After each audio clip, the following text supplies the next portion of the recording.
Welcome to A Live to Work. This is our winter season of conversations. And this is Tina. And I am Kate. And I, for one, am terribly excited. Excellent. What are you excited about?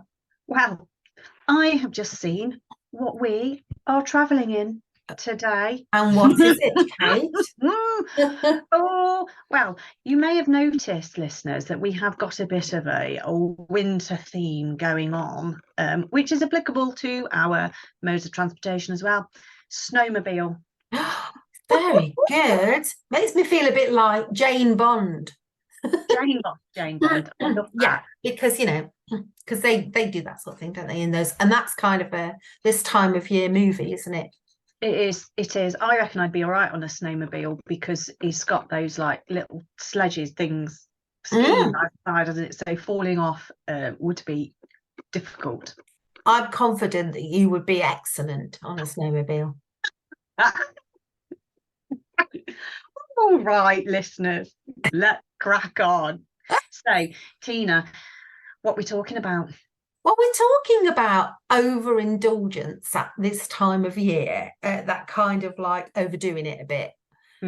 Could be on many fronts, but Kate and I are going to talk today about maybe alcohol, maybe food and feeling like we've overdone it, but maybe also like burning the candle at both ends and getting overtired. Yes, this is an important topic to cover. I feel like it's an important topic to cover anyway, because more statistics for you, Tina. Yes. Did you know, with regards to this is regards to alcohol, 61% of drinkers in the UK overindulge with alcohol over Christmas. And I think this one's an important one. 33% of people in a poll of, I think it was like about 2,000 or something, felt pressurised to drink at the work party. And drinking culture is a whole big thing, isn't it? But I think you're right. The pressure to have a drink, the pressure to drink differently. So I think we have a generation of shot drinkers. Yeah. They drink the main alcohol drink and then they'll drink the shot as well. Is quite huge. Yeah. At this point, I just want to say neither Tina or I are here to tell you what you should and or shouldn't be doing with your bodies. We are here to give you handy hints and tips to help you with your journey with in managing yourself. Exactly. If you want to stop drinking at any point, please, you must absolutely be done with the support of your GP. Yeah. And I think that there are also people listening to the podcast who might recognise family members for whom alcohol use is a bit more tricky, and it's something that can't be taken or left. So completely understanding all of that. But this is to help us all think about how we deal with the feelings that come from the idea of overindulging and how we can maybe prevent overindulgence or deal better with the feelings it leaves behind. Yeah, I think sometimes as well, it's knowing yourself. And, we'll have all just one more chocolate, just one more. And you don't want it. And you're like, oh, I'm going to have it anyway. So changing that mindset around how and perceptions, isn't it? Because I think also we shoehorn it all into a very tight time frame. So if you did the same amount of enjoying a drink and or nice food over a period of a month, you'd probably just think, oh, that's enjoyable. Every now and again I have a piece of chocolate, every now and again I'm having a nice drink. But it's just shoehorned into round about 3 days over the Christmas period, Christmas Eve, Christmas Day, Boxing Day, maybe, when you're doing events, and then it's shoehorned into this other little period of time called New Year. So yeah, I think it's just about feeling you have choices. I mean, that's one of the strategies. I think when things are either placed in your hand or offered to you, you can say yes or say no, and you always have that choice. And it's about getting, for sometimes I think, Kate, over the feeling of pleasing others. So the hostess is about to give you something and you're like, oh, I don't really want that. I don't want that alcohol, or I don't want that piece of cake, or whatever it might be, another sausage roll, I don't know. And you just say they're delicious. Just have a few phrases set up in your mind already and rehearse them. Yeah, and there's a perception as well, isn't there? So, you know, when you were talking about bottles of wine, if you have people over to your house for a get-together, there is an expectation, if you're going to somebody's house, that you'll take something, whether it be food or drink. And even if you say, no, it's fine, don't bring anything, invariably you'll get food or alcohol, won't you? Yeah. Why do we do that? I know. I mean, I appreciate it's polite, and it's a thing, but even if somebody said no, why do we still do that? I think it's this idea of not going empty-handed and wanting to gift. So I would go along with the concept of gifting, and I would either take flowers, or you could take a game. You can see these little parlor games all the time. Or you can make a game, like a little quiz. Make a quiz and say, oh, I didn't bring any. I thought you probably have loads of food and drink, so I've just bought a quiz for us all to do. And you know, and I spent time putting the quiz together. Or you might have bought a little quiz. Or something like that. So you can take something, and it doesn't necessarily have to be adding to the groaning table of food and drink that might already be there. But also, I do think about a bit of prep in your mind, thinking, right, I don't want to be in that post-indulgent phase where I'm thinking, oh, I am groaning now, I've eaten too much, or I'm not feeling good about that, or I've not enjoyed what I've had because I've had more than I thought I would, or any of that. Is to just have some set up phrases that you're going to say. So if somebody says, oh, have a glass of mulled wine, I'm mulling it right now, you can say, oh, that's fantastic. Do you mind if I have like a bit of mulled wine and top it up with lemonade or sparkling water? Because that's how I really enjoy it, but I'd like to try it. You know, that's okay.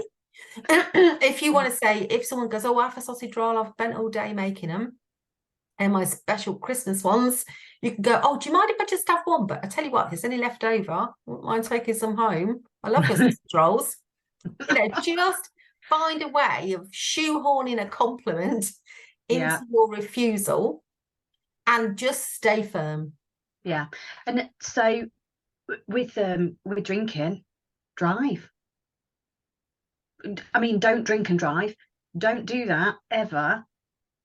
But if you are thinking, oh, maybe I'll have a drink, grab your car keys, drive, because then you know that you won't have a drink. Exactly. And what's better now, I think, than ever before, because I've got someone in my life who doesn't drink any alcohol, zero, is that there are now lots of zero options that look like you're drinking alcohol. So you could be holding a glass that looks like a beer, a lager, a wine, and it will be zero. And for those people around us who cannot help but keep saying, oh, have a drink, have a drink, have a drink, it allows you to go, I've got one, thank you. Yeah. And you've got your zero alcohol option, which you've taken with you. So that's one thing. I suppose if you did want to gift something, just go for a zero option. Yeah. And so like, you know, did you ever watch Father Ted? Hi, would you like a cup of tea? Oh, you will. Mrs Doyle, she was called. That's right, Mrs. Are you that person? Are you that mother/father hen who feels it necessary to mother everybody? Make sure that they've got drinks, make sure that they've got food, make sure that they've got this, that. But if you are, just stop, take a second and have a think about your actions and about what you're saying. If somebody says no, they're all good. And If you, oh, I was going to say, if you're worried that people will want drinks and they haven't got a drink, pop them on the table. Help yourself. There's a selection. Crack on. exactly what I was actually just going to say. You did read my mind, Kate, actually, because I was thinking, if you're one of these strong givers, and it means a lot to you to be a good host or hostess, and that giving is a big part of you, there's nothing wrong with that. As Kate says, set up a table, and when people arrive, say, the most important thing today is that you feel really comfortable in my home. So please do, anytime you want to drink, there it all is. Please do come and help yourself. Because also it takes away from the stress of you constantly being on high alert as to who does or doesn't need a drink. I mean, maybe some of our elders might need a little bit of like, put your hands up, Auntie Joan, if you would like another cup of tea. But, you know, generally speaking, just make it comfortable for people to help themselves. And that's a great part of hosting. And accept their decision. No, thank you. I don't want to drink. Why? Why aren't you drinking? Well, I think you'll find it's none of your business. Actually. I know. Really? Yeah, there could be a million and one reasons why people do or don't. Yeah. And sometimes people are nervous and they will imbibe more alcohol and other things at those times when they're just trying to get a bit of, I think the old phrase is Dutch courage. So it's just all of that of kind of making it okay to just do you. Yeah. And you'll still have a great time. And if you are that individual that is sometimes a bit, oh, I'm gonna have that. I'm gonna have that one. Do I want another one? I'm going to have another one. So this is a great strategy and one I use quite a lot when it comes to chocolate. Okay, so I think I want one. I'm going to leave it 20 minutes, half an hour. And if I still want one, I'll go and have one. Yeah, and I'm putting things less visibly, so they're not so triggering and tempting. You know, lots of people leave bowls of sweets out, don't they? Leave satsumas out if you fancy leaving something out that looks kind of festive and colourful. But, you know, yeah, just have them in a different place. So I think your strategy is very good, Kate, you know, and just if this is a real issue for you over time, you can, of course, always go to coaching and do some re-switching around how you feel about this stuff and your where your thinking takes you when nice things are on offer. But you know what? It's one day or 3 days. If you do overindulge, the important thing now is in the aftermath of that, do not do self-deprecating beating up. Yeah. You are not a bad person if you had too many sweets from a tin. You are not a bad person if you had too much of that delicious wine and liqueur thing that was on offer and did a bit too much dancing and too much karaoke. You know, I think people might say I was a bad person if I did too much karaoke. That's something nobody needs to hear. Nobody needs to hear that. Nope. But I'm sure it's lovely and quite entertaining. But, you know, it's just entertaining, yes. Lovely, not so much. But just give yourself a break and imagine yourself as your friend. Kate and I say this on and off to you all. Just imagine you've got a friend who just overindulged slightly and just say, you'd be going, oh, there, never mind, mate. You know, it's fine. It's fine. And just be good to yourself. Just be good to yourself in the aftermath, because you don't want to prolong the agony of what was only one day or one moment by then adding a load of guilt and uncomfortable feelings about what you did or what others may have thought. Because in our humanness, we all think everyone else is looking at us and thinking about us, but actually 90% of people are just really thinking about themselves. They're not really focused on us. So Yeah, just be kind to you. Well, I think that's a very profound and correct entirely, Yeah. actually. What else can we do NLP wise, Tina? To deal with that guilt and that kind of, I think a little bit of reframing again is helpful. This is only one day, this is only one occasion. That was then, this is now. Yeah. Other handy hints and tips for overindulging, if you either have or maybe. So avoid the situation. If you know that you cannot control yourself, avoid it. Just don't go. Yeah. And just don't go. Yeah. And opting out is definitely fine, isn't it? If that's where you feel you are. Yeah. Anchoring. You can we do talk about this a lot. Anchoring is a great technique. Changing strategies. So you will discover an alternative strategy. So instead of reaching for something, you go, okay, I don't want to do that. Instead, I'm going to do this. So it's behavior change. And another thing that is possibly a little bit more challenging for people is practice deflecting conversation. So if away from people's comments, oh, why aren't you doing that? Oh, that's 12 plates of whatever that you've just eaten.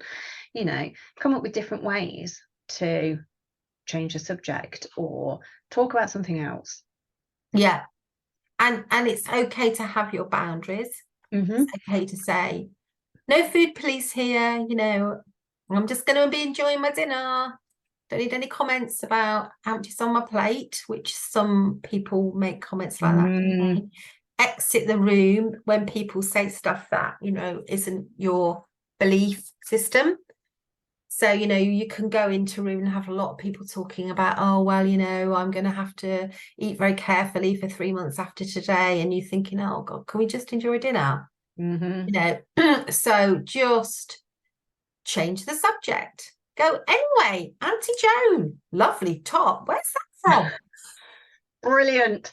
Deflection, redirection. Yeah, let's just get them off the topics that you are discomforted by, or exit stage left and go and play Jenga with the kids.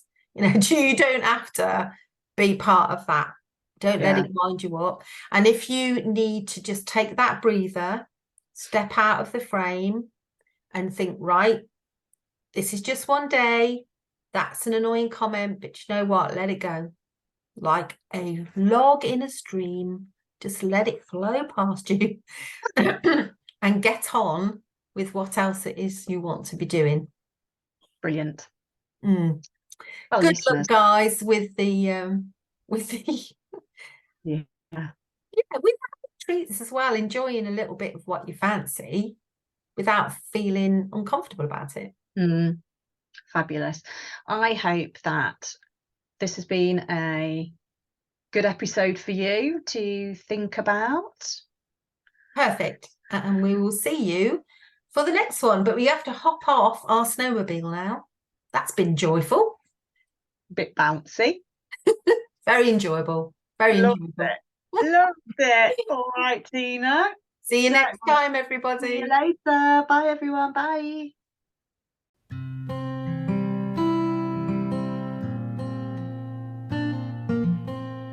To A Lift to Work, please subscribe, share with your friends and follow us. Make your comments below. So this is a quick disclaimer from us that just says that whilst we are registered practitioners, if you have listened to anything that has caused a trigger or you feel like you need medical attention or support, please go and see your GP or other registered healthcare professional.